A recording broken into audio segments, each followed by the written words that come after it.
여러분들은 셰익스피어의 작품을 읽어보셨나요? 혹시 좋아하시는 분들도 계신가요? 로미오와 줄리엣, 햄릿, 베니스의 상인, 여러 유명한 작품들이 있죠. 너무 유명한 작가니까 여러분들에게 따로 작가에 대한 설명은 드리지 않아도 될 것 같고요. 제가 최근에 이 셰익스피어 작품들에 관심이 생겨서 그 작품 해설 영상과 또 그런 음성으로 된 팟캐스트라고 하는데 이런 것들을 좀 들어보면서 이 셰익스피어의 작품에 더 새롭게 다가오고 있는데, 특히 여러분들 아실 겁니다. 4대 비극, 셰익스피어의 4대 비극이 더 좋아졌습니다. 혹시 4대 비극에 어떤 것들이 있는지 아시나요? 네. 예. 다 아시네요. 햄릿, 오델로, 맥베스, 그 다음에 리어 왕. 이 4대 비극이 유명한 이유는요, 이 4대 비극의 이 주인공들이 다 이 비극의 원인이 주인공에게 있어요. 그래서 인간의 가장 밑바닥을 보여주고 인간의 정말 그 처절한 현실을 보여주기 때문에 아마도 사람들이 더 많이 공감하고 더 많이 좋아하는 것 같습니다.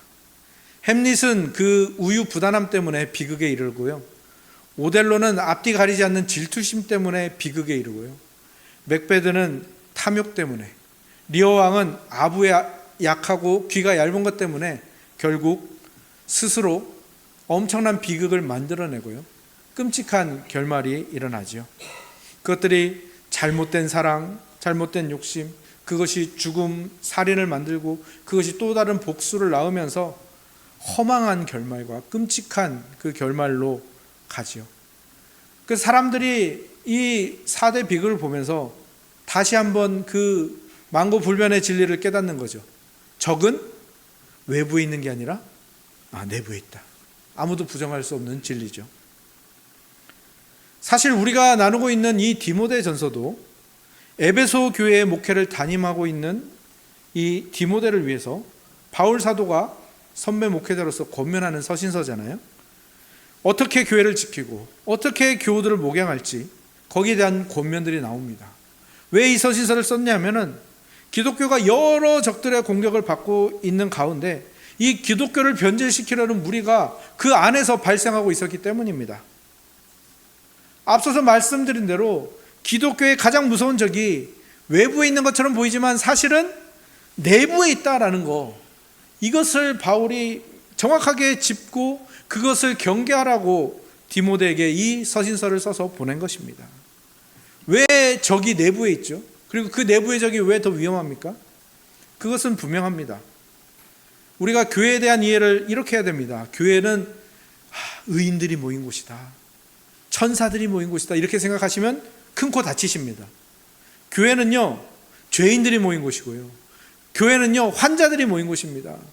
그렇기 때문에 늘 문제가 일어날 수밖에 없고요, 거기서 뭔가 하나가 폭발하면 그 문제 때문에 그냥 안에서부터 무너질 수밖에 없는 것이 교회입니다. 교회가 무너지지 않는 이유는 예수 그리스도가 머리가 되시고 예수 그리스도께서 지키시기 때문이겠죠.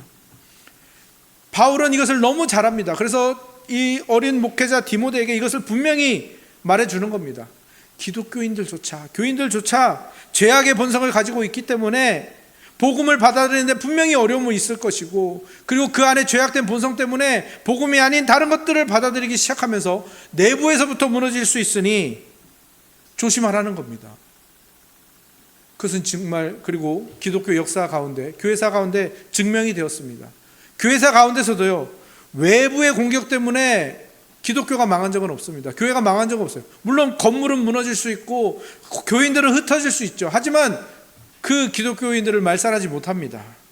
오히려 그렇게 핍박이 있을 때 더 많이 모이고, 막 지하로 모이고 카타콤으로 모이고 또 막 몰래 산에서 모여서 예배 드리고 막 그 오지로 들어가서 거기서 마을을 이루면서까지도 그렇게 신앙을 유지했지, 외부의 공격으로 무너진 적이 없습니다. 오히려 외부의 공격 때, 특히 예루살렘 교회가 핍박당할 때 어떻게 되었습니까? 그 주변 이방 나라들, 그 소아시아와 이 유럽 지역까지 복음이 퍼지게 된 이유가 그 예루살렘 교회에 대한 핍박 때문이었죠. 외부에 대한 핍박은 오히려 신자들을 더 단단하게 만들고 더 복음을 열심히 전파하게 만들 뿐이었습니다. 그런데 교회가 무너졌던 그때, 교회가 타락했던 그때는 항상 외부로부터가 아니라 내부에서 기독교인들이 그 잘못된 본성과 생각이 이끄는 대로 세상의 가치관을 따랐기 때문에 안에서부터 무너졌던 것이죠. 바울은 바로 이것을 경계하기 위해서 디모데전서를 썼습니다. 특히 오늘 본문이 우리가 내부로부터 무너지지 않기 위해서 경계하기 위한 그런 내용들이 들어있는 부분이죠. 그것이 바로 3절에 나오듯이 우리 주 예수 그리스도의 말씀과 경건을 따르라라는 것이 바로 그 경계의 일부입니다. 우리가 믿는 것이 무엇인가? 우리가 힘으로 삼는 것이 무엇인가? 그것이 모두 다 우리 주 예수 그리스도로부터 왔다라는 것, 예수 그리스도로부터 시작된다라는 것을 강조하는 거예요. 왜? 내부로부터 무너지는 이유가 어디서부터 시작되니까요? 네, 기독교 신앙이 사람의 지식이나 어떤 종교적인 행위, 뭐 이런 내용들에만 있다 생각하는 거기에서 비롯되는 거거든요. 행위에 집착할 때, 내가 한 일에 집착할 때 거기에서부터 잘못된 것들이 싹트기 시작하거든요. 이것을 벗어나서 모든 것을 예수 그리스도와의 관계로부터 생각해야 한다라는 것이 바로 오늘 말씀에 강조하는 바입니다. 여러분, 한번 이 질문에 답을 해보시죠. 여러분은 어떤 것을 볼 때 신앙이 좋다, 또는 어떤 사람을 볼 때 저건 정말 좋은 신앙이다 라고 생각을 하십니까? 여러분은 무엇을 좋은 신앙이라고 판단하십니까? 아마 여러분 자신에게 물어본 적도 있을 것이고요, 또 여러분 입으로 저 사람 신앙 정말 좋다라고 말해본 적이 있으실 겁니다. 한번 기억을 떠올려 보십시오. 나는 뭘 좋은 신앙이라고 여기고 있고, 나는 무엇을 좋은 신앙이라고 판단하고 있지? 근데 그것들이 대부분 공통점이 있겠죠. 예배에 잘 빠지지 않고, 기도도 많이 하고, 말씀을 술술 외우고, 그래서 그 말씀 가지고 여러 이야기들을 할 수 있고, 말씀을 가지고 막 이렇게 적용할 수 있고, 성경에 대해서 많이 알고, 또 복음도 잘 전하고, 그러면 신앙이 좋다, 저 사람 참 좋은 신앙인이야, 우리가 흔히 이렇게 말하죠. 맞습니다. 그런데 저는 거기에서 더 나아가야 된다고 생각합니다. 이것이 나쁜 것이 아닙니다. 예배 잘 드리고 기도 많이 하고 말씀을 더 가까이에서 더 많이 말씀을 듣고 더 많이 말씀을 말하는 거 좋은 겁니다. 근데 문제는 여기서 멈추고 여기서 그치는 게 문제인 거예요. 그러면 좋은 신앙으로 갈 수가 없습니다. 이거는 좋은 신앙으로 가기 위한 길이지, 그것 자체가 좋은 신앙이 아니에요. 좋은 신앙은 뭡니까? 이런 것들을 가지고, 이런 신앙의 기본과 이런 신앙의 행위들을 가지고 예수 그리스도와의 교제로 나아가야 한다는 겁니다. 이 예배를 드렸기 때문에 변하는 게 아니고, 기도를 했기 때문에 태도를 바꾸는 게 아닙니다. 그리고 기도를 했고 예배를 드렸기 때문에 신앙이 좋아지는 게 아니고요, 이것을 가지고 예수님께 나아갔고, 이것을 가지고 예수님을 만났고, 예수님과 교제가 이루어지고 예수님과 가까워지니까 변하는 것이고요, 예수님 안에 들어갔기 때문에, 예수님과 연합했기 때문에 내가 바뀌는 겁니다. 그리고 그렇게 바뀌는 것이 좋은 신앙의 모습이죠. 우리는 신앙과 진리에 대해서 잘못 생각하고 있을 때가 참 많습니다. 신앙과 진리를요, 어떤 사실, 경험, 체험, 내가 한 일, 내가 확인한 것, 이런 것들이라고 자꾸 생각을 하는 거예요. 물론 신앙에 있어서 내가 한 일이 반드시 필요하겠죠.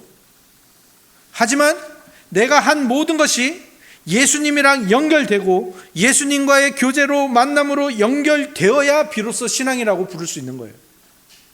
왜? 모든 진리는 예수 그리스도에게 나오는 것이고, 예수 그리스도와 만나고 예수 그리스도를 기뻐하는 과정에서 예수 그리스도께로부터 받은 거예요. 이것이 중요합니다. 이것을 이해하는 것이 중요해요.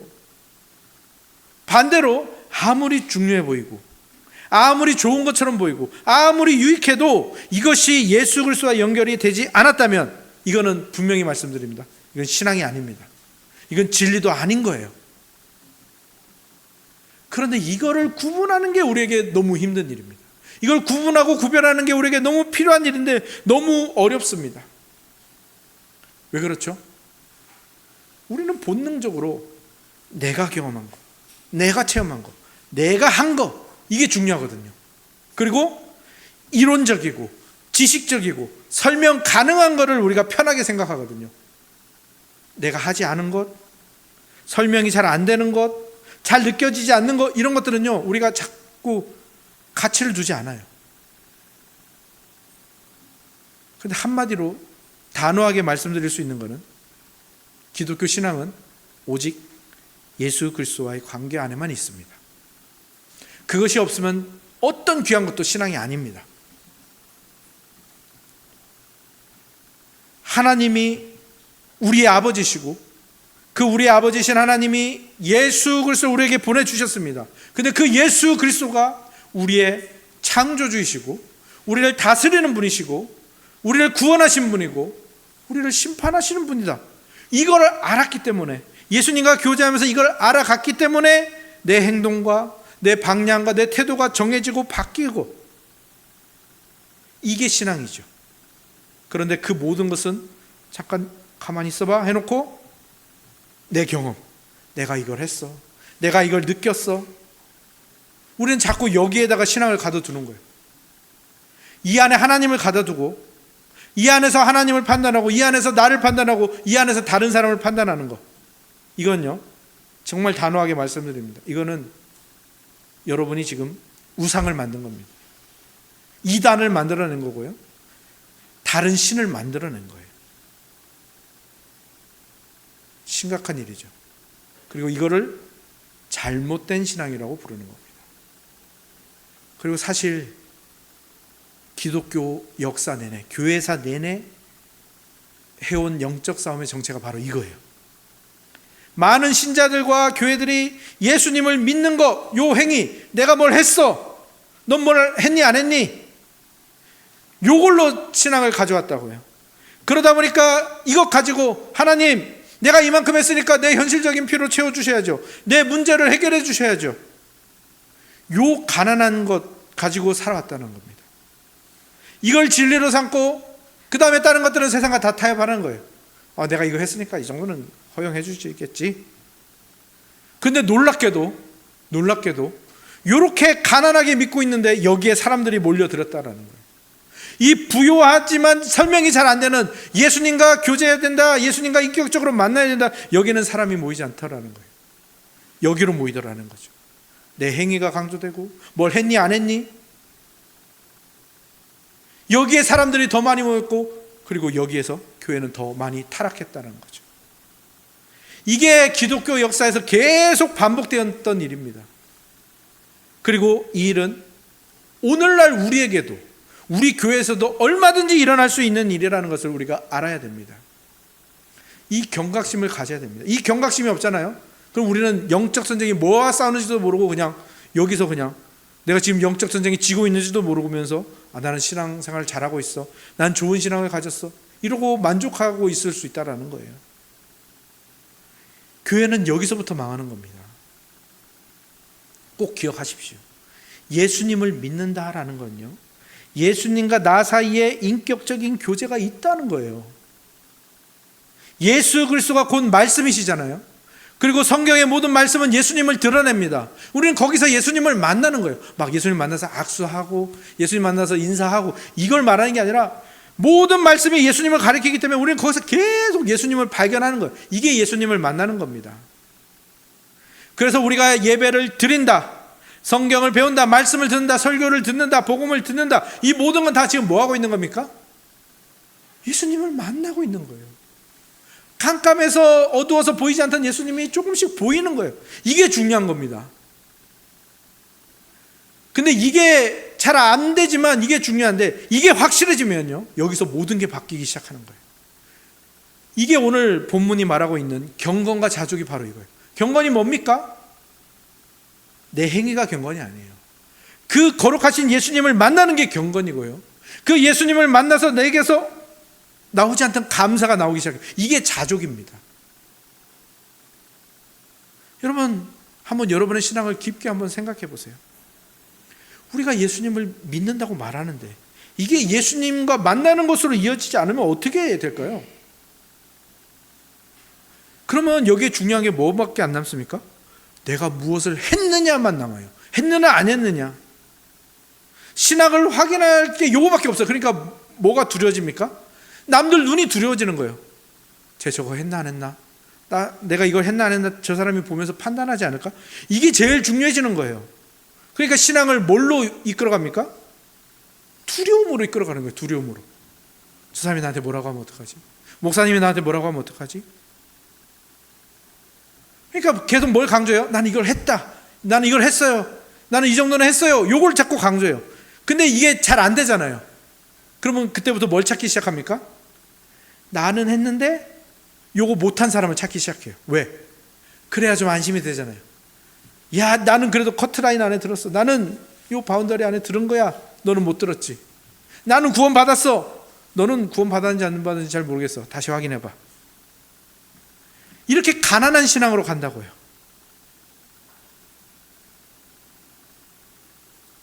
내가 신앙인이라는 거, 내가 하나님의 백성이라는 걸 뭘로 증명하는 거예요? 나는 뭘 했고 넌 뭘 안 했어. 율법주의가 여기서 나오는 겁니다. 근본주의가 여기서 나오는 거고요. 정죄, 다른 복음, 이단이 여기서 나오는 거예요. 이단이 외부에 있는 게 아닙니다. 우리는 자꾸 이단, 다른 복음 하면은 자꾸 어디 다른 단체에서 자기를 예수라고 말하는, 자기를 메시아라고 말하는 어떤 사람이 그곳만 이단이라고 생각하잖아요. 아니요. 이단은 바로 여기에 있어요. 제 안에 있고요. 여러분 안에 있는 거예요. 자꾸 외부에 있다고 생각하는 게 바로 마귀의 속임수입니다. 나는 이단과 상관없어. 나는 다른 복음과 상관없어.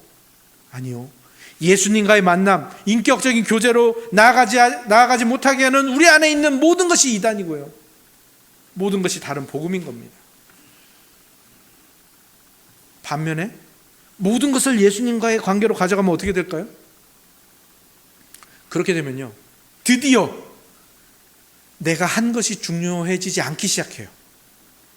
다른 사람이 하고 못한 것도 중요해지지 않기 시작하는 거예요. 왜? 예수님이 하셨는데.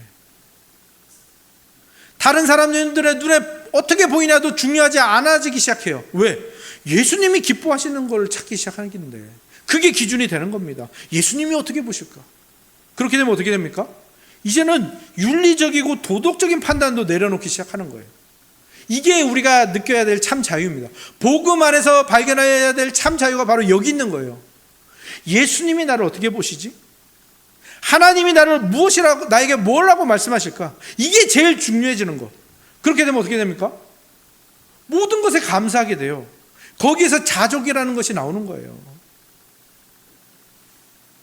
오늘 묵도 때 제가 어떤 말씀을 읽었는지 생각이 나십니까? 제가 다시 한번 읽어드릴게요. 영생은 곧 유일하신 참 하나님과 그가 보내신 자 예수 그리스도를 아는 것이니이다. 이 말씀이요, 굉장히 우리에게 중요한 말씀이죠. 왜 그렇습니까? 영생이라는 건 뭡니까? 우리가 구원받았다라는 거 아닙니까? 영생을 우리가 받았다라는 건. 근데 그 영생, 구원받았다라는 것이 뭐라고요? 하나님, 유일하신 참 하나님을 아는 것과 그가 보내신 자 예수 그리스도를 아는 것이래요. 근데 여기서도 아는 것이라고 하니까 우리는 뭐라고 생각합니까? 내가 지식적으로 아는 것. 아니요. 이래서 원어가 필요하고 이래서 이 설교자가 필요한 거죠. 이 안다라는 단어에 들어있는 뜻은 지식적으로 아는 것을 넘어서는 거예요. 이 똑같은 단어를 어디다 쓰냐면은 부부가 함께 잔다라는 뜻으로 써요. 그러니까 이 원어는 그런 아주 아름다운 이 구조를 가지고 있는 거예요. 뜻이 여러 개 있는데 그 뜻을 하나로 모아보면 성경에서 왜 이 단어를 썼는지를 깨닫게 되는 순간이 오거든요. 그러니까 한번 생각해 보십시오. 아는 것과 함께 잔다라는 그 의미가 함께 있는 단어를 썼어요. 그럼 이게 무엇을 의미하는 겁니까?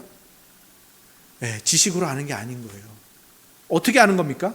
늘 함께 잠을 자는 부부처럼 깊은 관계로 간다는 것을 안다라는 단어가 표현하고 있는 거예요.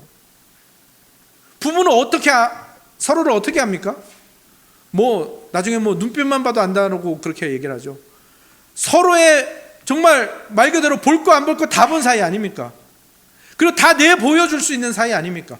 그 정도로 깊이 알고요. 매일 자니까 남들이 보지 못하는 모습도 다 아는 거잖아요. 그렇게 깊이 아는 거예요. 그게 구원이고 그게 좋은 신앙이라는 거예요. 그런 의미에서 다시 한번 들어보십시오. 영생은 곧 유일하신 참 하나님과 그가 보내신 자 예수 그리스도를 아는 것이니이다. 이제 여러분들이 추구해야 되는 좋은 신앙이 무엇인지 조금 감이 오실 것 같습니다. 여기에는 뭐가 없습니까? 내가 무엇을 했는지 안 했는지가 없어요. 다른 사람이 무엇을 했는지 안 했는지도 없어요. 여기는 뭐만 있습니까? 예수님을 얼마나 내가 많이 발견했는가, 예수님을 얼마나 많이 만나면서 얼마나 가까워졌는가, 얼마나 친해졌는가, 이것만 있는 거예요. 이 자유로움, 이 구원의 복음 안에서 발견한 이 자유로움을 우리가 누리는 것, 그게 좋은 신앙이고요. 이게 성경의 가르침입니다. 근데 우리는 많은 경우에 이 자유로운 가르침은 무시한 채로 내가 이걸 했어, 내가 저걸 했어, 너는 이거 했니? 저거 안 했니? 나는 이걸 했으니까 인정받고 대접받아야 돼, 너는 이거 안 했으니까 너는 나보다 못해? 얼마나 자유스럽지 못합니까? 얼마나 얽매여 있습니까? 내가 이만큼 했으니까 내가 이 교회에서 이 정도로 대접받아야 돼, 내가 이 교회에서 이거 했으니까 난 중요한 사람이야. 반대의 모습들도 있겠죠. 나는 돈도 없고, 나는 힘도 없고, 나는 나이도 많아 늙었으니까, 나는 직분도 없으니까, 예배나 행사에 참여도 못하니까 나는 2등 교인, 3등 교인이야, 나는 교회에 도움이 안 돼. 이것도 잘못된 신앙입니다. 이게 겸손처럼 얘기하지만 이건 겸손이 아닌 거죠. 이건 잘못된 신앙이에요. 왜? 예수 그리스도 얼마나 많이 만났는가, 얼마나 친해졌는가, 이게 좋은 신앙인데, 요건 놔두고 내가 뭘 했니 안 했니로 자꾸 판단하고 있잖아요. 이것도 다 성경에 반대되는 쪽으로 가고 있는 것입니다. 근데 우리는 왜 이렇게 이 성경에 반대되는 대로 행하는 거에 익숙할까요? 이게 세상이 돌아가는 원리거든요. 이 세상의 시대 정신이 뭡니까? 상업성이죠. 상업성은 뭡니까? 어떻게든 사람들의 눈에 띄어야 됩니다. 어떻게든 사람들 눈에 띄어가지고 잘 팔리는 게 그냥 장땡이에요. 이게 상업성입니다. 그래서 세상은 이 원리로 돌아가잖아요. 그렇게 해서 상업성이 좋으면 남고, 상업성이 떨어지면 도태되고 없어지고 사라지는 거. 근데 신앙도 그렇게 생각하는 거죠. 신앙도 상업성으로 생각하는 거예요. 남들 눈에 좋아 보여야 되고, 남들에게 인정받아야 되고, 남들에게 욕을 먹으면 안 되고, 남들에게 정죄당하지 않고, 그러니까 요만큼 하면 정죄받으니까 요거보다 조금 더 하자, 평균 이상은 해야지, 이게 좋은 신앙이지. 이게 바로 성경의 반대로 행하는 잘못된 신앙의 모습이죠. 또 왜 우리가 자꾸 이 성경에 행하는 반대로 행합니까? 예수 그리스도와 관계를 맺는 것, 깊은 관계로 가기 위해서 얼마나 애를 쓰고 얼마나 몸부림치고 거기에 대해서 얼마나 실패하고, 그럼에도 불구하고 다시 일어나 또 도전하고 있는지, 이런 것들은 다른 사람에게 보여지지가 않거든요. 또 알아도 인정해 주지 않고 가치를 쳐주지 않거든요. 그리고 빨리 나타나지도 않거든요. 하나님과 가까워지고 예수님과 친해져가지고 내 행동이 조금씩 변하기 시작하는데, 너무 천천히 이루어지니까 사람들이 서로서로 그걸 가치로 쳐주지 않는 거예요. 제가 저번에도 말씀드렸죠. 제가 천원교회 처음 왔을 때와 지금 와서 제가 여러분들을 보면 여러분들 정말 많이 변하셨고 정말 많이 신앙이 좋아지셨다고요. 근데 이런 말씀을 드려도 그냥 그렇게 큰 감동이 없으시죠. 그리고 매일 또 하나님께 기도할 때도 잘못한 것만 내어놓고 계시죠. 아니요, 좀 바꿔보세요. 기도도 잘못된 거 회개하는 건 분명히 필요하지만 동시에 모두 여러분에게 필요하면, 하나님 제가 이만큼 시도해봤어요, 하나님 저 예쁘죠, 저 칭찬해 주세요, 그리고 힘 주셔서 더 잘할 수 있게 도와주세요. 이게 좋은 신앙으로 가는 거예요. 이게 하나님과 더 가까워지는 길로 가는 거예요. 근데 이런 것들을 가치로 쳐주지 않으니까 어떻게 됩니까? 나는 예배에 안 빠진다고, 나는 기도에도 안 빠진다고. 나는 헌금도 많이 한다고. 나는 전도 몇 명 했고, 나는 봉사, 이런 봉사 저런 봉사 한다고. 이거에만 몰두해 있는 거죠. 진짜 추구해야 되는 것은 이건 오래 걸려. 이건 남들이 알아주지도 않잖아. 자꾸 미루고 빨리 할 수 있는 거. 나는 이걸 했다고. 너는 이걸 못했다고. 여기에만 집중하게 되는 거죠. 사실 많은 신자들이 왜 대형교회를 선호할까요? 똑같은 이유예요. 나 예수님과 친해지기 위해서 애쓰고 있어. 나 예수님이랑 이렇게 교제를 많이 했더니 내가 하지 않던 행동을 하기 시작했어. 이런 건 잘 드러나지도 않고 쉽게 증명도 안 되고 세상이 가치로 쳐주지도 않고 사람들도 가치로 안 쳐주니까 어떻게 합니까? 제일 쉽고 빠른 데로 가는 거예요. 뭐가 제일 쉽고 빠릅니까? 나는 3,000명 교회 다닌다고. 나는 10,000명 모이는 교회 다닌다고. 내가 우리 교회 목사님이 그 유명한 땡땡땡 목사님이야. 내가 지금 그 설교를 듣고 있다고. 그 우리 교회가 훌륭한 일을 얼마나 많이 하는데, 우리 교회와 우리 목사님이 얼마나 이렇게 훌륭한데, 이게 제일 빠르잖아요. 제일 간단하고. 그렇게 하면 어떻게 됩니까? 왜? 내 신앙이 좋은지 안 좋은지는 다 가려지잖아요. 자신의 못난 모습도 내놓지 않아도 되잖아요. 그래서 대형교회로 가는 겁니다. 그리고 또 하나, 신앙에 있어서 제일 어려운 싸움이죠. 내가 해야만 된다고 생각하는 거. 내가 주인이 되는 거.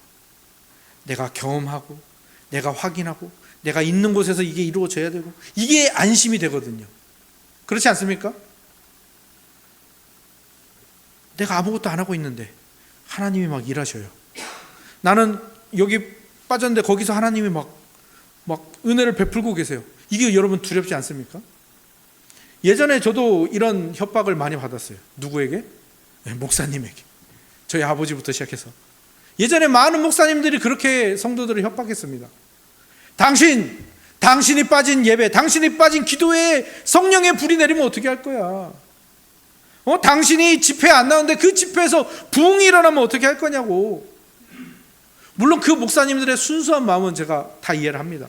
성도들을 예배로 불러 모으기 위한 그 순수한 마음, 그 순수한 열정은 이해합니다. 그런데 부작용이 있잖아요. 어떤 부작용?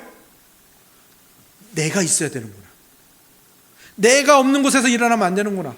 이런 자기 중심적인 신앙, 자기가 주인된 신앙을 강조해버리게 된 거예요. 그러니까 거기에서 자유롭지 못한 거죠. 아니요. 내가 무엇을 하든, 내가 무엇을 하지 않든, 내가 있는 자리든 내가 없는 자리든, 만약에 거기에 하나님이 계시다면, 하나님이 일하고 계시다면 그걸 기뻐할 줄 아는 거. 이게 좋은 신앙입니다. 왜? 내가 중요하지 않거든요. 영생은 하나님과 예수 그리스도를 아는 것이거든요. 하나님이 중요하고 예수님이 중요한 겁니다. 근데 우리는 여기서 내가 빠지면, 나가 빠지면 불안하고 마치 잘못된 신앙인 것처럼 우리가 여기고 있다는 거죠. 아니요. 여러분 좀 빠져도 괜찮아요. 여러분 하지 않는 곳에서 더 위대한 일이 일어날 수 있는 거예요. 그걸 기뻐할 줄 아는 거. 다른 사람이 변화되는 거 기뻐할 줄 아는 거. 이게 좋은 신앙입니다. 여러분 다시 한번 깊게 생각해 보십시오. 좋은 신앙은 무엇입니까? 어떤 신앙이 좋은 것입니까? 하나님이 주인 되신 거예요. 내가 주인이 아니라. 내가 신이 아니라 하나님이 신인 것이 좋은 신앙이에요. 하나님이 나를 사랑하셨다라는 것. 그거를 예수 그리스도 안에서 경험하고, 하나님이 나를 사랑하신 것처럼 저 지체를 사랑하셨네? 나보다 더 사랑하시네? 와, 더 기쁘다. 이게 좋은 신앙인 겁니다. 그리고 창조주 하나님 앞에서 내가 죄인으로 서 있구나라는 걸 아는 것. 거기서 회개가 나오잖아요. 거기서 구원에 대한 감격이 나오잖아요. 거기서 정말 진짜 신이 누군지가 드러나잖아요. 난 죄인이니까 나는 신이 될 수 없어. 난 주인이 될 수 없어. 여러분도 한번 생각해 보세요. 여러분들이 신인 종교라고 생각해 보세요. 저는 제가 만약에 신인 종교라고 생각해 보면 제 밑에서 견딜 수 있는 신자는 아무도 없을 거예요. 제 변덕에, 저의 판단에 견딜 수 있는 신도는 아무도 없을 것이라 생각이 듭니다.